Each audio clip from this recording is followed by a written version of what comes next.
Salam saudara-saudara, berjumpa kembali bersama dengan saya dalam kasihnya di channel TV Kabar Baik, channel kita bersama.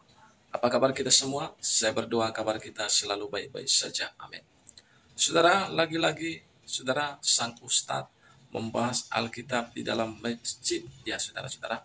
Dan kali ini saudara sang Ustadz membahas Alkitab dalam masjid dengan saudara jawaban yang ngaur yang disampaikan kepada umat. Dan saudara, seperti apa cuplikan? Langsung kita simak dulu cuplikan berikut ini. Saya ingin menyampaikan bagaimana Adam versi Injil. Versi Injil. Kalau antum bawa Alkitab, silakan buka kitab Kejadian, ya, ayat 1 dan seterusnya. Saya bacakan dari Injil ya. Biar antum tahu betapa indahnya Islam. Antum bisa bandingkan dengan Adam versi Injil alaihissalam. Judulnya manusia jatuh ke dalam dosa. Ayat pertama.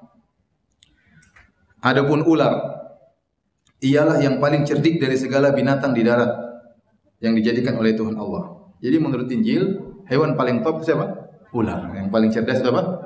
Ular. Kalau kita biasanya kancil yang cerdas, ini ular yang paling cerdas. Ular itu berkata kepada perempuan itu. Jadi iblis datang dalam bentuk apa? Ular. Tentulah Allah berfirman. Jadi syaitan berkata, wahai Hawa. Jadi Hawa yang digoda. Kalau dalam Al-Quran apa? Adam. Tentulah Allah telah berfirman, semua pohon dalam taman ini jangan kamu makan buahnya, bukan? Benar kan Hawa? Lalu sahut perempuan itu kepada ular itu, buah pepohonan di dalam taman ini boleh kami makan. Tetapi tentang buah pohon yang ada di tengah-tengah taman, Allah berfirman, jangan kamu makan ataupun raba buah itu, nanti kamu mati. Lihat, di sini Hawa bercerita, Allah bilang sama kita, jangan kau Hawa dan Adam makan buah itu. Kalau makan nanti apa? Mati. Ternyata waktu mereka makan, mati atau tidak? Tidak. Berarti Allah ngibulin mereka. Paham atau tidak? Berarti dikibulin, ditakut-takutin. Waktu mereka makan, mereka tidak mati. Berarti Allah bohong dong. Ini yang buat narasinya ini salah dia waktu nyusun. Bagaimana teman-teman? Lucu? Lebih lucu dari stand up komedi. Yang pertama, Ustadz Firanda katakan bahwa ada kisah Adam dan Hawa versi Injil. Nyatanya tidak ada, tidak pernah ada Injil Matius, Markus, Lukas, Yohanes mencatat tentang kisah Adam dan Hawa. Yang ada itu di dalam kitab Kejadian. Jadi yang benar seperti itu ya. Nah yang kedua, beliau tadi katakan bahwa Allah itu ngibulin Hawa ketika dalam cerita ini. Jadi Allah ngibulin Hawa atau Adam dan Hawa. Benarkah demikian? Mari kita melihat Alkitab. Siapa yang mengibuli Hawa? Nah, kita melihat di dalam Kejadian 2, pasal 16-17. Lalu Tuhan Allah memberi perintah ini kepada manusia. Semua pohon dalam taman ini boleh kau makan buahnya dengan bebas. Tetapi pohon pengetahuan tentang yang baik dan yang jahat itu, janganlah kau makan buahnya. Sebab pada hari engkau memakannya, pastilah engkau mati. Allah memberi perintah atau larangan kepada manusia itu untuk tidak makan buah pengetahuan yang baik dan yang jahat. Karena kalau makan, pasti akan mati. Nah, kita akan melihat di dalam Kejadian 3. Siapa yang mengibuli manusia itu, yang mengibuli Hawa? Ayat yang keempat. Tetapi ular itu berkata kepada perempuan itu, sekali-kali kamu tidak akan mati. Jadi yang ngibuli manusia itu adalah ular, bukan Allah. Karena Allah mengatakan, kalau kamu makan buah ini, kamu pasti mati. Tapi ular membalikkan perkataan Allah, kamu tidak akan mati. Sekali-kali kamu tidak akan mati. Jadi yang ngibuli siapa? Ular atau iblis. Nah, kemudian kepada tuduhan yang lainnya bahwa Allah mengibuli, ternyata ketika makan buah itu manusia tidak mati. Nah, inilah kesalahan para ustadz yang sering membahas Alkitab, padahal mereka tidak mengerti apa-apa tentang Alkitab. Nah, menurut mereka seringkali berpikir bahwa kalau mereka Adam dan Hawa itu mati ya seketika itu langsung mati gitu ya. Padahal tidak seperti itu yang dikatakan di dalam Alkitab. Nah, memang pada dasarnya manusia itu Adam dan Hawa memang benar-benar yang pertama itu mengalami kematian secara fisik. Nah, kalau seandainya Adam dan Hawa tidak makan buah itu, apakah mereka hidup kekal?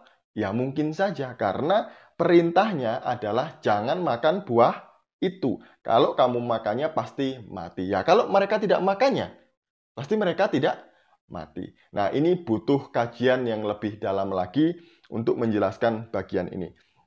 Dan kemudian yang pertama tadi itu sudah jelas ya, bahwa Adam mengalami kematian secara fisik. Di mana ayatnya? Kejadian 5 ayat yang kelima. Jadi Adam mencapai umur 930 tahun lalu ia mati. Memang manusia mengalami kematian secara fisik yang pertama, tapi tidak saat itu juga. Yang pasti mereka mati. Adam mati dikatakan umur 930 tahun di dalam Kejadian 5 ayat yang ke-5. Yang kedua, manusia mati secara rohani.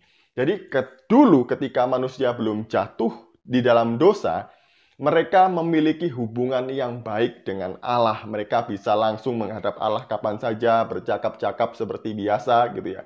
Tapi ketika mereka jatuh dalam dosa, mereka tidak lagi memiliki hasrat untuk bertemu dengan Allah. Karena kecenderungan manusia berdosa adalah menuruti keinginan dagingnya dan menentang Allah. Jadi terpisah dari Allah. Itu pengertian mati yang kedua. Kemudian kematian yang ketiga, manusia mengalami kematian kekal. Jadi firman Tuhan katakan bahwa upah dosa adalah maut.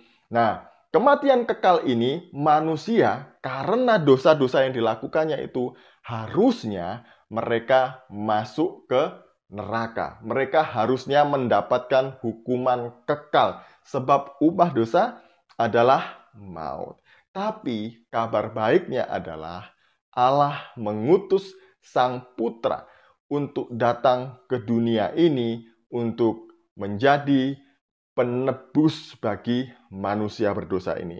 Nah, itulah kenapa Allah mengutus putranya datang ke dunia ini. Dengan satu tujuan, supaya manusia yang berdosa ini, yang percaya kepadanya, kepada nama Yesus itu, tidak binasa, melainkan mendapatkan hidup yang kekal. Karena begitu besar kasih Allah akan dunia ini, sehingga ia telah mengaruniakan anaknya yang tunggal, supaya setiap orang yang percaya kepadanya tidak binasa, melainkan beroleh hidup yang kekal. Demikian penjelasan dari saya, semoga ini bermanfaat dan memberkati kita semuanya. Shalom, salam waras, Tuhan Yesus memberkati. Nah, saudara-saudara, itulah dia cuplikan, baru saja kita mendengar cuplikan tadi. Kita sudah mendengar apa yang disampaikan oleh sang ustadz tadi, dan semua yang disampaikannya adalah salah. Saudara, perlu kita ketahui bahwa Alkitab ini adalah firman Tuhan. Jadi untuk memahami firman Tuhan ini, saudara, tidak cukup kita hanya membaca. Tapi kita perlu yang namanya minta pengertian dari Tuhan. Karena, saudara, apabila kita mengartikannya dengan pikiran kita sendiri, maka kita akan salah dalam mengartikannya. Itu sebabnya banyak sekali ustadz-ustadz dalam membahas Alkitab, jawaban mereka kebanyakan salah dan tidak sesuai dengan tafsiran daripada Alkitab itu sendiri. Ya, jadi itu yang mau saya sampaikan kepada kita. Dan yang kedua, saudara, bagi ustadz, saudara kita dimanapun berada, bahaslah Al-Quran saudara yang mungkin bisa memberkati, meneguhkan, menyejukkan hati umat. Itu yang perlu saudara lakukan sebagai pemimpin ataupun tokoh-tokoh agama. Ya, bukan membahas Alkitab orang lain. Apalagi tujuannya adalah untuk ujaran kebencian. Dan tujuannya adalah untuk menyudutkan agama orang lain. Ini tidak sah ini tidak boleh, karena ini adalah hal yang tidak berkenan di hadapan Tuhan, dan ini bisa membuat suatu kegaduhan dan pertengkaran antar umat agama yang satu dengan agama yang lain. Jadi kalau kita cinta yang namanya toleransi, mari jagalah keberagaman umat yang beragama dimanapun kita berada. Mari kita menjaga. Untuk persatuan dibutuhkan yang namanya kerendahan hati, dan dibutuhkan namanya saudara pengorbanan. Itu sebabnya mari kita rendah hati dan berkorban untuk persatuan ini. Tuhan memberkati kita semua. Shalom.